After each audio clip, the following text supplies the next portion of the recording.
तो covalent hydrides जो हैं ये क्या हैं, फ्रॉम 3A to 7A, यानी ग्रुप 3 का कोई एलिमेंट हाइड्रोजन के साथ कंबाइन हो या ग्रुप 7 का कोई एलिमेंट हाइड्रोजन के साथ कंबाइन हो, तो दे फॉर्म कोवेलेंट हाइड्राइड्स, ठीक है। And because they form due to covalent bonding, यानी यहाँ पे इन एलिमेंट्स के दरमियान और हाइड्रोजन के दरमियान बॉन्डिंग कौन सी होगी, कोवेलेंट बॉन्डिंग, ठीक है। तो यहाँ पे बॉन्डिंग कौन सी इन्वॉल्व है, कोवेलेंट बॉन्डिंग अकर्स, और क्योंकि कोवेलेंट बॉन्डिंग होगी that's why we are calling it covalent hydrides, ये कोवेलेंट हाइड्राइड्स कहलाते हैं, ठीक है जी। अच्छा जी, ये डायरेक्टली भी प्रिपेयर हो सकते हैं कि डायरेक्ट आपका एलिमेंट हाइड्रोजन के साथ रिएक्ट कर जाए, और इनडायरेक्टली भी रिएक्ट हो सकते हैं कि मेटल जो है वो एलिमेंट रिएक्ट कर रहा हो वाटर के साथ या किसी और हाइड्रोजन कंटेनिंग कंपाउंड के साथ, और उससे ये हाइड्राइड बन जाए, ठीक है। तो लाजमी नहीं है कि सिर्फ हमेशा हाइड्रोजन के साथ डायरेक्ट रिएक्शन से ही ये हाइड्राइड्स बनेंगे। These hydrides can form directly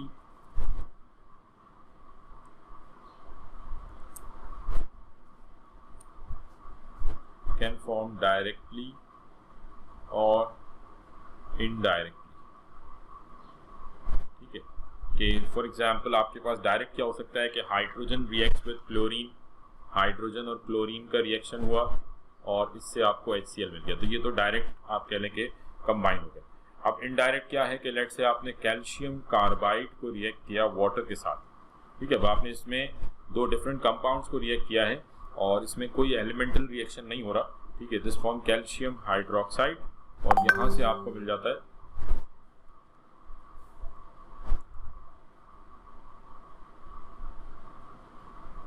अच्छा बेटा सॉरी माइक में ऑन करना भूल गया था। अच्छा, इसको एक दफा फिर मैं रिपीट कर देता हूँ। ये ग्रुप कोवेलेंट हाइड्राइड्स जो हैं ये क्या बनाते हैं, यानी ग्रुप कोवेलेंट हाइड्राइड्स हमने कहा कि दे फॉर्म, यानी जब हाइड्रोजन कंबाइन होगा किसके साथ, मेटल के साथ, हाइड्रोजन कंबाइन होगा ग्रुप 3 या ग्रुप 7A के एलिमेंट्स के साथ, group 3A 4A 5A 6A 7A के किसी भी एलिमेंट के साथ जब हाइड्रोजन कंबाइन होगा तो दे फॉर्म कोवेलेंट हाइड्राइड्स। क्यों, क्योंकि इनमें कोवेलेंट बॉन्डिंग हो रही होती है, ठीक है, due to covalent bonding. Now these hydrides can form directly और इनडायरेक्टली। इसका मतलब ये है कि या तो ये मतलब हाइड्रोजन डायरेक्टली इन एलिमेंट के साथ रिएक्शन करेगा और हाइड्राइड बनेंगे, या फिर ऐसा भी हो सकता है कि डायरेक्ट रिएक्शन ना हो रहा हो, हाइड्रोजन के साथ रिएक्शन ना हो रहा हो, बल्कि हाइड्रोजन के किसी कंपाउंड के साथ रिएक्शन हो रहा हो। फॉर एग्जाम्पल वाटर के साथ रिएक्शन हो रहा हो, फॉर एग्जाम्पल किसी दूसरे कंपाउंड के साथ रिएक्शन हो रहा हो, और उससे आपको हाइड्राइड मिले, तो ये इनडायरेक्ट रिएक्शन होगा। जैसे अब डायरेक्ट रिएक्शन हमने लिखा कि hydrogen directly reacts with chlorine HCl बन गया, ये डायरेक्ट रिएक्शन है कि hydrogen reacts with group 7 element chlorine, this form HCl, ये कोवेलेंट हाइड्राइड बन गया। बट अब ये इनडायरेक्ट रिएक्शन है, calcium carbide reacts with water, यहाँ पे कोई हाइड्रोजन के साथ रिएक्शन नहीं हो रहा, calcium carbide reacts with water to form calcium hydroxide plus this forms C2H2 ethyne, ठीक है, ये इथाइन। नाउ दिस इज, ये कार्बन का कंपाउंड है हाइड्रोजन के साथ, कोवेलेंट कंपाउंड है, तो ये भी क्या कहलाएगा, कोवेलेंट हाइड्राइड कहलाएगा। No this is through indirect reaction, ये इनडायरेक्ट रिएक्शन है। इसी तरीके से आपको और भी रिएक्शन इसमें मिल जाएंगे बुक में, तो आप उसमें मतलब this is an example of direct reaction, कि डायरेक्ट रिएक्शन हुआ है, डायरेक्टली कंबाइन हुए, and this is an indirect reaction, ठीक है जी। तो ये आपको सिंपल ध्यान में रखना है। अच्छा, अब अगर हम इनकी प्रॉपर्टीज की बात करें, केमिकल प्रॉपर्टीज और फिजिकल प्रॉपर्टीज की बात करें, तो हम कह सकते हैं कि दे आर, यानी इनकी अगर फिजिकल प्रॉपर्टीज की बात करें तो दे आर ऑल्सो कलरलेस, ठीक है, ये भी कलरलेस होते हैं। आइदर दे आर गैसेस और वॉलेटाइल लिक्विड्स, ठीक है, या तो गैस होते हैं या फिर वॉलेटाइल लिक्विड्स होते हैं, क्योंकि कोवेलेंट हाइड्राइड्स हैं तो कोवेलेंट कंपाउंड वाली प्रॉपर्टीज होंगी, वॉलेटाइल लिक्विड्स, ठीक है। एक्सेप्ट फॉर वाटर, आप कह सकते हैं वाटर में क्योंकि डाइपोल हाइड्रोजन बॉन्डिंग होती है तो उसकी वजह से वहाँ पे उसका मेल्टिंग पॉइंट जो है वो ज़रा हाई होता है, 100 डिग्री सेंटीग्रेड, ठीक है। तो बाकी इसके अलावा जो है ये आइदर दे आर गैसेज और कोवेलेंट हाइड्राइड्स, ठीक। अच्छा, अब अगर हम इनकी केमिकल प्रॉपर्टी की बात करें, ये तो इनकी they are soluble in organic solvents, ठीक है, ये भी आप कह सकते हैं कि they are soluble in organic solvent. Normally they are soluble in organic solvents, ठीक है जी, normally they are soluble in organic solvent, but ऐसा नहीं है, कुछ इनमें पानी में भी डिसॉल्व हो जाते हैं, HCl डिसॉल्व हो जाता है because of its polar nature, तो they are soluble in organic solvents, ठीक है। Low melting in boiling point, वो तो हम बात कर ही चुके हैं, बट फिर भी अगर आप लिखना चाहें तो low melting point and boiling point, ठीक है, अब आ जाते हैं इनकी केमिकल नेचर के ऊपर। ये तो इनकी फिजिकल प्रॉपर्टीज हो गई क्या कोवेलेंट हाइड्राइड्स की। अब इनकी जरा केमिकल नेचर के ऊपर आते हैं। ठीक है, तो ये आपने ध्यान में रखना है। केमिकल नेचर की अगर हम बात करें, chemical nature of these hydrides,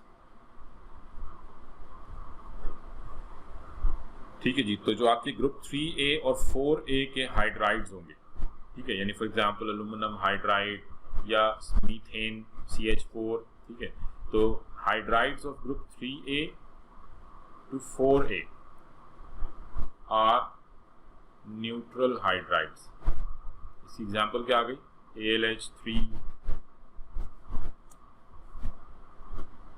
for example CH4, ये ग्रुप 4 हाइड्राइड है, तो ये न्यूट्रल हाइड्राइड्स है। Hydrides of group 5A, they are basic hydrides. For example NH3 basic hydride है। And hydrides of group 6A and 7A are generally acidic hydrides. Okay, these are acidic hydrides. For example, HCl. ठीक है जी, for example H3PO3. ठीक, तो ये आपके पास examples हैं acidic, basic और neutral hydrides की। ग्रुप 3A, ग्रुप 4A वाले जो हाइड्राइड्स होंगे ये न्यूट्रल हाइड्राइड्स कहलाएंगे, ग्रुप 5A वाले बेसिक हाइड्राइड्स कहलाएंगे, और ग्रुप 6A 7A वाले acidic hydride. And the acidic nature increases from group 6 towards 7, यानी 7 वाले are more acidic as compare to 6। ठीक है, 7 के जो हाइड्राइड्स होंगे they are more acidic as compare to the hydrides of 6। तो the hydrides of group 7 are more acidic than 6। Group 6 के हाइड्राइड से ज़्यादा एसिडिक होंगे। ठीक है, तो ये सिंपल आपको ध्यान में रखनी है कि नेचर क्या है। ये दो हाइड्राइड्स हो गए हमारे, एसिडिक हाइड्राइड, सॉरी आयनिक हाइड्राइड्स या सॉल्ट लाइक हाइड्राइड्स और कोवेलेंट हाइड्राइड्स। ठीक है जी, यहाँ तक बात क्लियर है। कोवेलेंट हाइड्राइड्स क्लियर है सबको जी? कोवेलेंट हाइड्राइड्स क्लियर हो गई। तो कोवेलेंट हाइड्राइड्स क्या हैं कि जब 3A से लेकर 7A तक किसी के साथ भी कंबाइन होंगे तो कोवेलेंट हाइड्राइड बनेंगे, क्योंकि कोवेलेंट बॉन्डिंग होती है। ठीक है, उसके बाद हमने देख लिया कि ये तो डायरेक्ट रिलेशन से भी बन सकते हैं और इनडायरेक्ट केमिकल रिएक्शन से भी बन सकते हैं। ठीक है, पोलैरिटी जो आपकी होगी, यानी कहेंगे जिनकी फिजिकल प्रॉपर्टीज़ हैं कि low melting boiling point, colourless होते हैं, गैस फॉर्म में होते हैं या लिक्विड फॉर्म में होते हैं, और इनके फिर हमने एसिडिक, बेसिक और न्यूट्रल नेचर को भी जो है वो डिस्कस कर लिया। ठीक है, नेक्स्ट आ जाते हैं complex hydrides. Complex hydrides third type है हमारे पास हाइड्राइड्स की, कॉम्प्लेक्स हाइड्राइड्स। ठीक है, ये जो ग्रुप 3A वाले हाइड्राइड्स होते हैं, जिनको हमने कहा है कि जी ये कोवेलेंट हाइड्राइड्स होते हैं।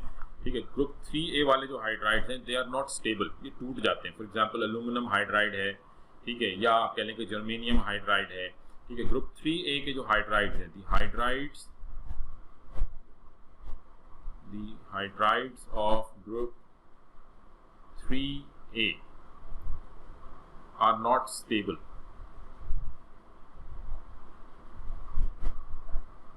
ठीक है, ये इतने ज्यादा स्टेबल नहीं होते, आर नॉट स्टेबल।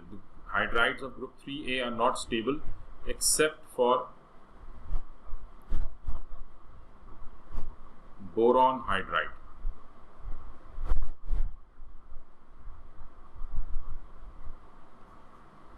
ठीक है, the hydrides of group 3A are not stable except for boron hydride. और इसका रीजन अगर हम थोड़ा जाए, वैसे तो ऐसा डिटेल में आपको जाने की जरूरत नहीं है कि ऐसा क्यों होता है, बट आप सिंपल ये ध्यान में रख सकते हैं कि ये जो आपके पास, यानी बेसिकली यहाँ पे कोवेलेंट नेचर स्ट्रांग हो जाती है, कोवेलेंट बॉन्डिंग हो रही होती है। ठीक है, और उस कोवेलेंट बॉन्डिंग की वजह से आप ये कहें कि पार्शियल जो चार्जेस डेवलप होते हैं, इसकी वजह से जो है ये इतने ज़्यादा स्टेबल नहीं होते और ये जल्दी ब्रेक डाउन होते हैं। बट खैर हम इसकी डिटेल में इतना नहीं जाते। ठीक है, तो अब ये क्या होता है कि ये जो हाइड्राइड्स होते हैं, ये अपने आप को स्टेबल करने के लिए, they combines with the hydrides of group 1A। ठीक है, they to make themselves stable या to make them more stable, to become stable, these hydrides combines with group 1A hydrides, यानी कि ग्रुप 1 के जो आयनिक हाइड्राइड्स हैं उनके साथ ये कंबाइन हो जाते हैं, ठीक है। और यहाँ से इनके जो हाइड्राइड्स बनेंगे they are known as complex hydride, यानी ये कॉम्प्लेक्स कंपाउंड बन जाता है और ये हाइड्राइड्स कहलाएंगे टू फॉर्म कॉम्प्लेक्स हाइड्राइड, ठीक है। फॉर एग्जांपल लिथियम हाइड्राइड है LiH, लिथियम हाइड्राइड, ठीक है। This reacts with aluminium hydride AlH3 to form LiAlH4, ठीक है। दिस फॉर्म्स LiAlH4, ये आपके पास बन जाता है लिथियम एल्यूमिनियम टेट्राहाइड्रेट, ठीक है। ये कहलाएगा लिथियम एल्यूमिनियम टेट्राहाइड्रेट और ये हमेशा इसी तरीके से बनेंगे, ठीक है। यानी ये आपका एक जनरल ट्रेंड बन जाता है हमेशा। फॉर एग्जांपल सोडियम हाइड्राइड है, reacts with let's say aluminium hydride to form NaAlH4, या आप कह लेंगे KH रिएक्ट्स विद BH3। अच्छा, बोरॉन हाइड्राइड ऑल्दो ये स्टेबल है but it can also form complex, ये भी कॉम्प्लेक्स बना सकता है, ठीक है। ये ध्यान में रखेंगे, ऑल्दो ये स्टेबल है but it can also form complex, तो दिस वुड फॉर्म KBH4। अब इसमें आप ये ध्यान में रखेंगे all 3 types of bondings are involve in this structure, इसमें तीनों टाइप की बॉन्डिंग्स जो हैं वो इन्वॉल्व हैं, ठीक है। इसमें आयनिक बॉन्डिंग भी है, कोऑर्डिनेट कोवेलेंट बॉन्डिंग भी है और कोवेलेंट बॉन्डिंग भी है, ठीक है। तो all 3 types of bondings involve, all 3 types of bonding involve,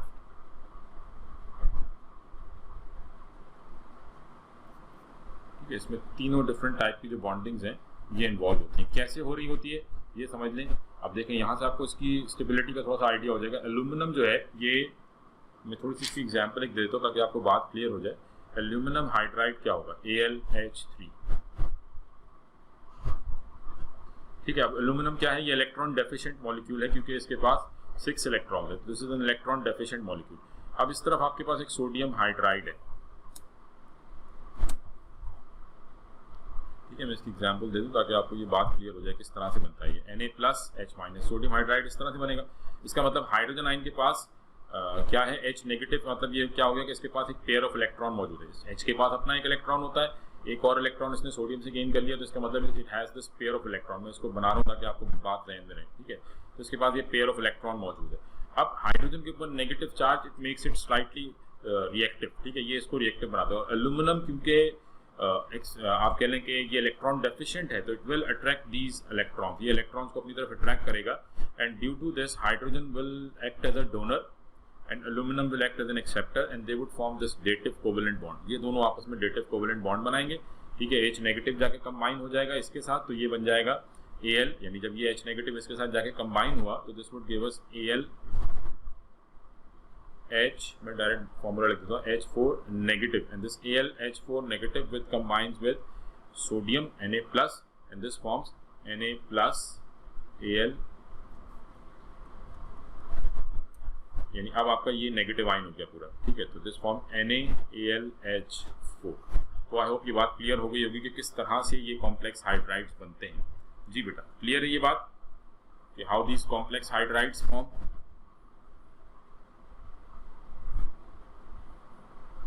जी, ये बात समझ में आ गई सबको कि कॉम्प्लेक्स हाइड्राइड जो है ये किस तरह से बनते हैं।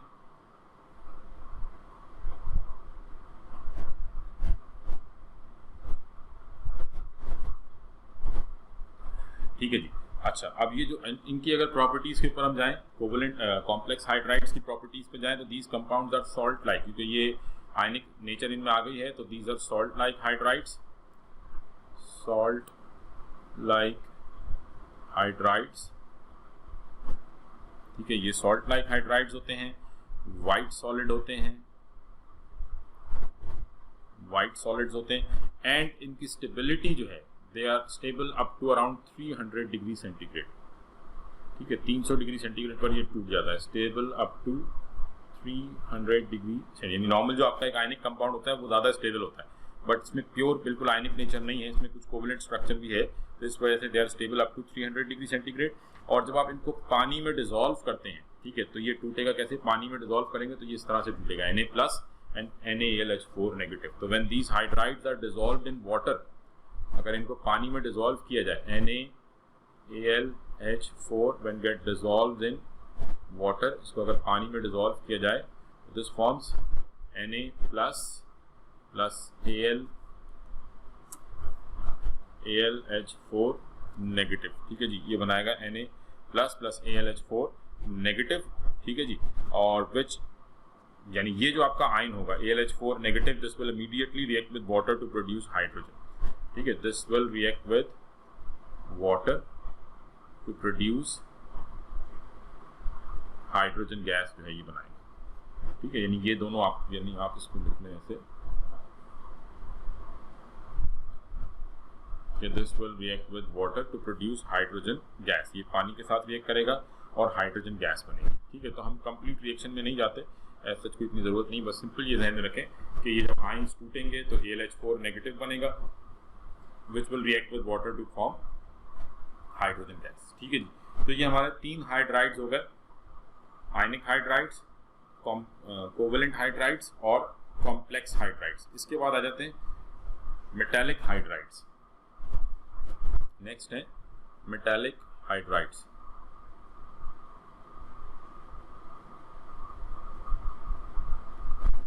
ठीक है जी, मेटालिक हाइड्राइड्स कौन से होते हैं कि when hydrogen combines with the transition metals, ठीक है, when hydrogen combines with transition metals they form metallic hydrides. When hydrogen combines with transition metals, they form metallic hydrides. ठीक है, यहाँ से क्या बनते हैं, metallic hydrides बनते हैं, ठीक है। अब इसमें होता क्या है कि जो आपके मेटालिक हाइड्राइड्स होते हैं, यानी यूँ कह लें कि जो ट्रांजिशन मेटल्स होते हैं, दे आर हैवी एटम्स, ठीक है। थोड़ा सा आप ये ध्यान में रखें कि ट्रांजिशन मेटल्स और मेटल्स आर हैवी एटम्स, ठीक है। हम सिंपली कह सकते हैं कि दे आर हैवी मेटल्स, ये हैवी मेटल्स होते हैं, ठीक है। इनके जो एटम्स होते हैं काफ़ी बड़े होते हैं, तो इन एटम्स के दरमियान स्पेसेस होती हैं। लेट्स से मैं कह रहा हूँ कि एक हम स्ट्रक्चर बना लेते हैं किसी ट्रांजिशन एटम मेटल का, सपोज ये एक ट्रांजिशन मेटल का पीस है, ठीक है, विच कंटेन लार्ज एटम्स, इसमें बड़े एटम्स जो हैं वो मौजूद हैं। तो सपोज ये ट्रांजिशन मेटल के एटम्स हैं, now I would like to make them equal, ठीक है। तो समझ लें कि ये इस टाइप के ये एटम्स हैं, ठीक है, ये बड़े एटम्स हैं। अब इनके दरमियान ये जो स्पेस है, आप इसको कितना भी इनको कॉम्पैक्ट कर लें, but there would be some space around these atoms. इन एटम्स के दरमियान कुछ ना कुछ स्पेस मौजूद होगी, and this space is known as interstitial space, ठीक है। ये जो स्पेस है, इस स्पेस को हम क्या कहते हैं, this is known as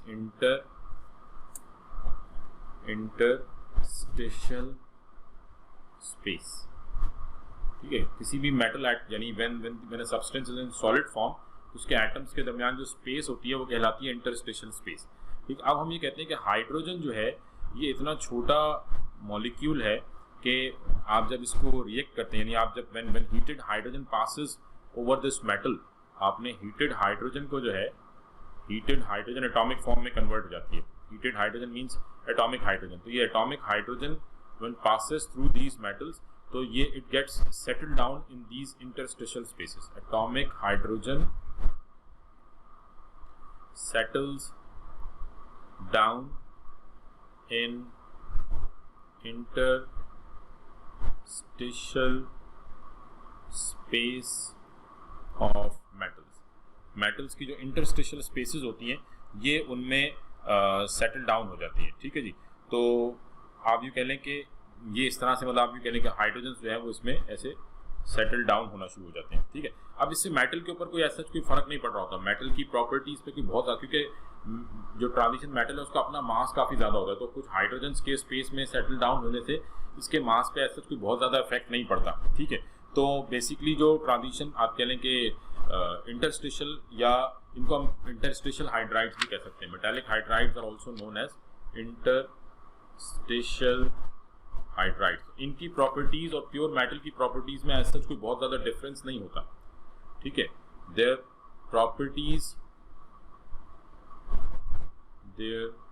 properties are almost similar to pure metal. ये बिल्कुल मतलब क्योंकि हाइड्रोजन के ऐड होने से इसके ऊपर कोई बहुत ज़्यादा इफेक्ट नहीं पड़ता, ठीक है। तो ये वही प्रॉपर्टीज होती हैं, ठीक है। इस वजह से आपने इनको नाम दिया मेटालिक हाइड्राइड्स, कि ये मेटल ही की प्रॉपर्टी शो करेंगे, ठीक है। तो ये इसमें जाके सेटल डाउन हो जाते हैं, आप इनको इंटरस्टिशियल हाइड्राइड्स भी कह सकते हैं, ठीक है। और जब आप इस हाइड्राइड को हीट करते हैं, on heating it releases hydrogen in atomic state. अगर हम इस इंटरस्टिशियल हाइड्राइड को हीट करते हैं, ऑन हीटिंग इट रिलीजेस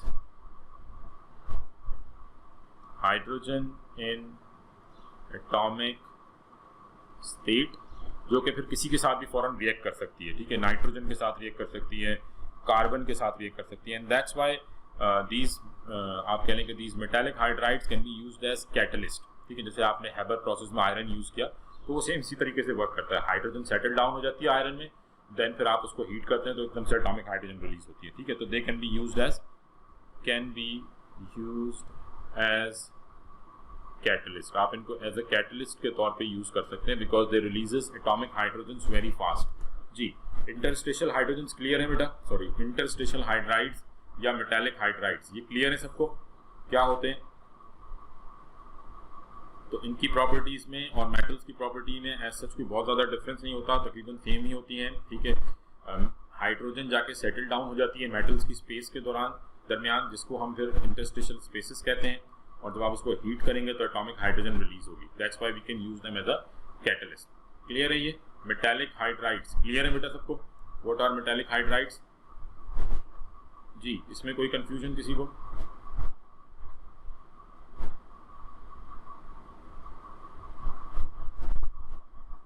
ठीक है जी, तो ये मेटालिक हाइड्राइड्स जो है ये हमने देख लिया कि मेटालिक हाइड्राइड्स क्या होते हैं। नेक्स्ट है हमारे पास polymeric hydrides.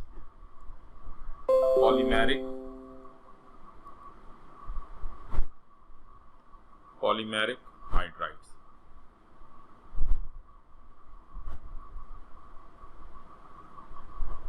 No, polymeric hydrides क्या है? अब आपको याद होगा हमने कहा था कि सॉल्टाइक हाइड्राइड्स में, आयनिक हाइड्राइड्स में हमने कहा था कि ग्रुप 1 और 2 के जो एलिमेंट्स हैं वो आयनिक हाइड्राइड्स बनाते हैं, except for beryllium and magnesium, ठीक है। तो beryllium and magnesium they form polymeric hydrides. Beryllium and magnesium they form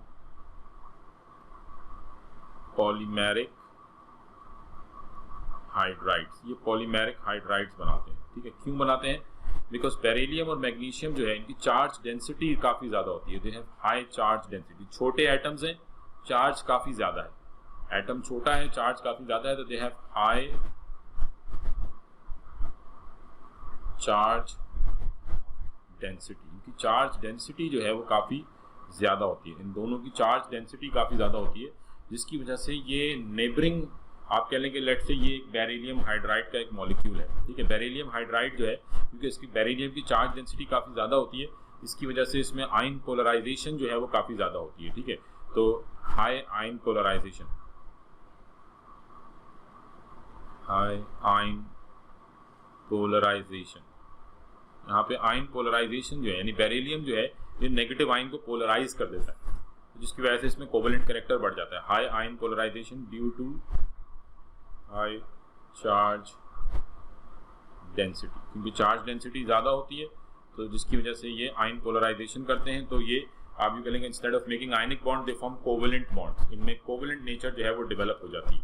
तो सपोज हम कह रहे हैं कि ये हमारे पास एक बेरिलियम हाइड्राइड है, BeH2, ये बेरिलियम हाइड्राइड है, ठीक है। और इसी तरीके से हमारे पास एक यहाँ पे एक और बेरिलियम हाइड्राइड मौजूद है, ठीक है। अब बेरिलियम जो है, क्योंकि इसके ऊपर चार्ज डेंसिटी काफ़ी ज़्यादा है, this has this positive charge, तो जब इस पर चार्ज डेंसिटी काफ़ी ज़्यादा होगी तो ये इलेक्ट्रॉन्स को अपनी तरफ खींचेगा, ठीक है। ये इलेक्ट्रॉन्स को अपनी तरफ अट्रैक्ट करते हैं, ऐसे ये भी इलेक्ट्रॉन्स को अपनी तरफ अट्रैक्ट कर रहा है, तो इसके ऊपर चार्ज क्या आ जाएगा, इसके ऊपर नेगेटिव चार्ज आ जाएगा, ऐसे इसके ऊपर भी नेगेटिव चार्ज होगा। तो ये जो बेरिलियम, यानी कि मॉलिक्यूल 1 का जो बेरिलियम है, ये मॉलिक्यूल 2 के हाइड्रोजन को अट्रैक्ट करेगा, and this is how they form polymers. इस तरीके से आगे एक और बेरिलियम हाइड्राइड होगा, फिर एक और बेरिलियम हाइड्राइड होगा, सेम ऐसे ही मैग्नीशियम है। तो due to these charges due to these charges they are able to make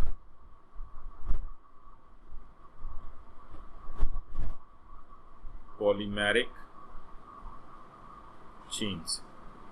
ठीक है जी, ये polymeric chains बनाते हैं ड्यू टू दीज चार्जेस। ठीक है, and their properties are intermediate between obviously between ionic and covalent hydride. ये ध्यान में रखिएगा, अक्सर एमसीक्यू में आ जाता है क्योंकि इसमें चार्ज भी डेवलप हो रहा है, कोवेलेंट बॉन्डिंग भी है, तो their properties are intermediate between ionic and covalent hydrides। इनकी जो प्रॉपर्टीज हैं ये आयनिक और कोवेलेंट के दरमियान जो है वो एग्जिस्ट करती हैं।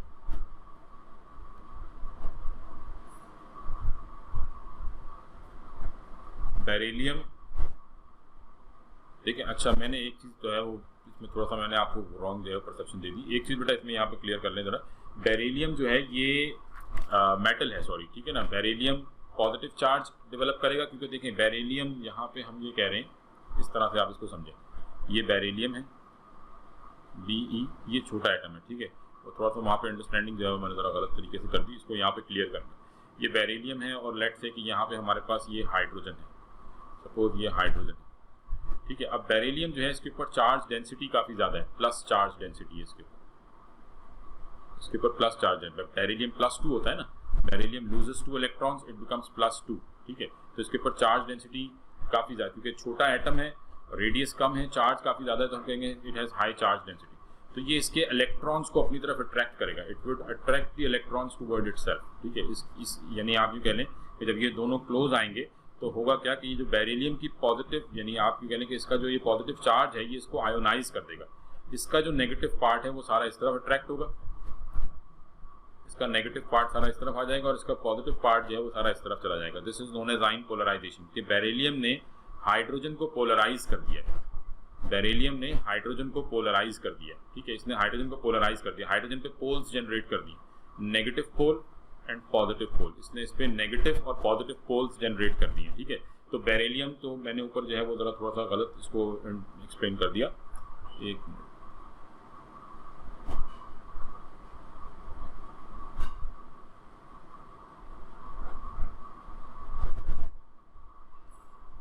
ठीक है। तो बेरिलियम के ऊपर प्लस चार्ज है, ये क्लियर होगी बात कि बेरिलियम जो है ये इसके ऊपर तो प्लस चार्ज ही होगा।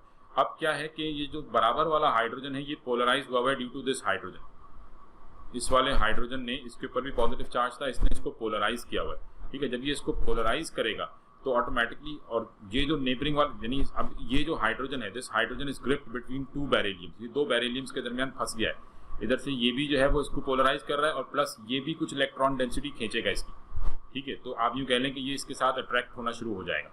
तो दिस हाइड्रोजन जो है ये यहाँ पे डाइपोल्स बनना शुरू हो जाते हैं, 2 डाइपोल्स बनते हैं, बट वो खैर काफ़ी डिटेल में बात चली जाएगी, बस आप यूँ समझ लें फिलहाल कि ये जो बेरिलियम है ये भी इसको पोलराइज कर रहा है और ये बेरिलियम भी इसको, ऑब्वियसली ये ज़्यादा पोलराइज करेगा, बट इसकी अट्रैक्शन कुछ इसके साथ भी डेवलप हो रही होगी, जिसकी वजह से ये यहाँ पे पॉलीमर बॉन्ड जो है वो बन रहा होगा। जी बेटा, अब बात समझ में आ गई है, ये क्लियर है ये। तो बेरिलियम के ऊपर पॉजिटिव चार्ज ही होगा, ठीक है। तो ये इसको इस तरह से ध्यान में रखिएगा। तो ऑल्दो खैर इतनी डिटेल में आपको जाने की जरूरत नहीं है, आपसे ज़्यादा से ज़्यादा सिर्फ यही पूछा जा सकता है कि पॉलीमेरिक हाइड्राइड्स कौन बनाते हैं, बेरिलियम एंड मैग्नीशियम, ठीक है, और इनकी जो प्रॉपर्टीज हैं they are between ionic and covalent hydrides, ये इनके दरमियान होती हैं, ठीक है, they are known as polymeric hydrides. Last है हमारे पास border line hydrides. Border line hydrides, now border line hydrides क्या है, इसको हम सिंपली ये कह देते हैं कि जी elements of group 2b and 3b, ये ध्यान में रखिएगा, 2b एंड 3b, अक्सर बच्चे इसमें कंफ्यूज हो जाते हैं, एमसीक्यूज में 2a 3a आ जाता है, 2b एंड 3b, ठीक है, ये आपके पहले 2 ग्रुप्स हैं ट्रांजिशन मेटल्स के। तो 2b elements of group 2b and 3b and few elements of group 3a, aluminium वाले ग्रुप के, ठीक है। तो 2b 3b एंड 3a के कुछ एलिमेंट्स, ठीक है, they form border line hydrides. इनको बॉर्डर लाइन हाइड्राइड्स क्यों कह रहे हैं, why we are calling them border line hydrides, यानी आप यूँ कह लें कि ये हमारे पास आयनिक हाइड्राइड्स हैं, सपोज मैं इसको थोड़ा सा ज़रा एक्सप्लेन करूँ यहाँ पे। लेट्स से ये ग्रुप 1A, ये ग्रुप 2A, अब ये क्या बनाते हैं, दे फॉर्म आयनिक हाइड्राइड्स। फिर उसके बाद यहाँ पे 3, 4, 5 इस तरह से ये कोवेलेंट हाइड्राइड्स हैं। फिर यहाँ बीच में मेटल्स हैं, दे फॉर्म मेटालिक हाइड्राइड्स। ठीक है, ये क्या बनाएंगे, मेटालिक हाइड्राइड्स। अब हम कह रहे हैं कि इनके कुछ आपके, यानी आप ये कह लें कि यहाँ पे 2B एंड 3B मौजूद है। ठीक है, ये 2B एंड 3B यहाँ पे अगर आप पीरियोडिक टेबल में जाएं तो 2B और 3B जो है वो यहाँ पे मौजूद है। तो ये मेटालिक हाइड्राइड और कोवेलेंट हाइड्राइड्स के दरमियान जो एक बॉर्डर है, ठीक है, बॉर्डर के इस तरफ वाले एलिमेंट और बॉर्डर के इस तरफ वाले एलिमेंट, ये जो हाइड्राइड्स बनाते हैं इनको हमने नाम दे दिया है बॉर्डर लाइन हाइड्राइड्स। ठीक है, तो आप ये कह सकते हैं कि बॉर्डर लाइन हाइड्राइड्स की जो प्रॉपर्टीज होंगी they would be in between metallic and covalent. ठीक है, क्योंकि ये बिल्कुल मेटालिक और कोवेलेंट के बॉर्डर वाले जो एलिमेंट है उनके जो हाइड्राइड्स हैं उनको हम नाम दे रहे हैं बॉर्डर लाइन हाइड्राइड्स। ये कहला रहे हैं बॉर्डर लाइन हाइड्राइड्स। ठीक है, तो फॉर एग्जांपल कॉपर हाइड्राइड, यहाँ पे कॉपर मौजूद है। ठीक है, तो कॉपर का जो हाइड्राइड होगा, या आप कह लें कि जिंक का हाइड्राइड, जिंक यहाँ मौजूद है, यानी ये 2B एलिमेंट कॉपर है, 3B एलिमेंट जिंक है, तो कॉपर हाइड्राइड हो गया या जिंक हाइड्राइड हो गया। ठीक है, इसी तरीके से यहाँ पे टेलेरियम भी आ जाता है इस तरफ नीचे की तरफ। ठीक है, तो टेलेरियम हाइड्राइड, ये सब जो है ये क्या कहलाएंगे, बॉर्डर लाइन हाइड्राइड्स, क्योंकि ये मेटालिक और कोवेलेंट के बिल्कुल बॉर्डर वाले जो ग्रुप्स हैं उनके जो हाइड्राइड्स हैं उनको हमने बॉर्डर लाइन हाइड्राइड्स दे दिया। अब खैर इनकी प्रॉपर्टीज एज सच आपके सिलेबस में इतनी डिटेल में नहीं है, मैंने सिर्फ इतना आपको बता दिया कि बॉर्डर लाइन हाइड्राइड्स क्यों कहते हैं, तो ये ध्यान में रखें, तो आपको याद रखने में आसानी होगी कि हाँ जी बॉर्डर लाइन हाइड्राइड्स कौन से होते हैं। ठीक है, तो इनकी जो प्रॉपर्टीज हैं they are in between metallic and covalent hydrides. जी क्लियर हो गई ये बात, बॉर्डर लाइन हाइड्राइड्स क्लियर है सबको?